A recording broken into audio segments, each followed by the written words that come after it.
Assalamu Alaikum, my name is Shumas. You are watching my YouTube channel. In this video we will see that how we can simulate a heater and a cooler in Aspen Plus.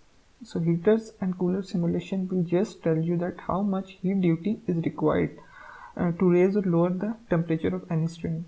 In initial simulation, to satisfy the temperature requirements, you can use heaters and coolers in your simulation, and then you can replace them with proper heat exchangers. In heat exchangers, the hot and the cold streams will exchange their heat and you will get energy optimization. I will make a video on it as well. Now coming back to Aspen Plus, in Aspen Plus, heaters and cooler have the same representation. The difference is the sign of Q. We will see in our simulation, and the other thing that will differentiate between heater and cooler is that when you give a lower temperature than the feed, then it will act as a cooler, and if the temperature of your feed stream, your product stream is higher than the feed stream, then it will act as a heater. So let's start with our simulation. First of all, I will add my components. So I will take my components as any components I am taking as ethanol and water. After this, I will press this next button.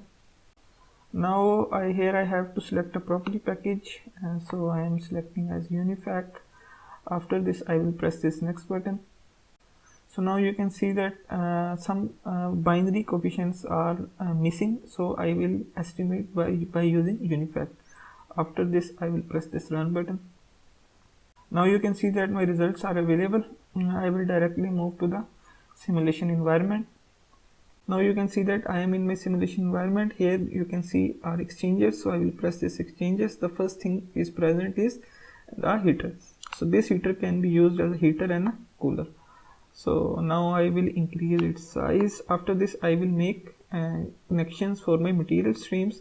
So in a heater and a cooler, you only need one feed stream and one product stream. And so as I had said you that you only need one feed stream and one product stream, so I will double click on my feed stream and I will specify my feed stream. After clicking, I have to specify temperature, so here I will take as my temperature of this feed stream as 25. Pressure you can take any, I am taking as 1 bar. Total mole of fluid I will take as 1 kg mole.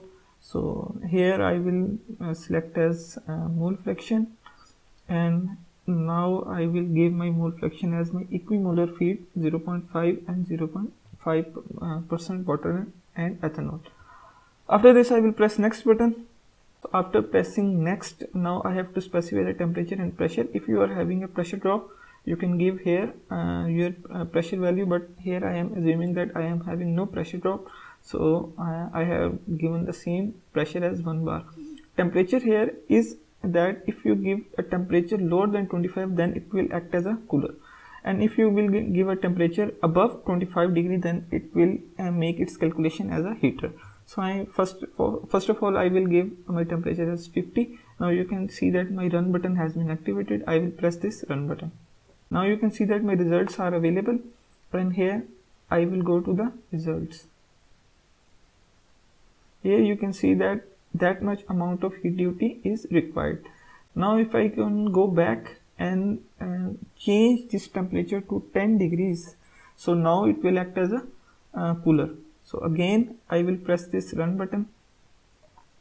So now you can see that my results are here. So now if I can go back to my results, you can see that now there is a negative sign, so it shows that much amount of heat is required to remove for the stream to be cooled to 10 degrees.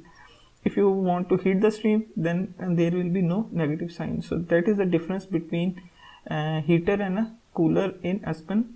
If we talk of Aspen HYSYS, it has two different blocks for heater and cooler, but in Aspen Plus you are having only one block that will act as a heater as well as cooler in Aspen Plus. So I hope you liked the video. Inshallah meet you in another video. Assalamu Alaikum.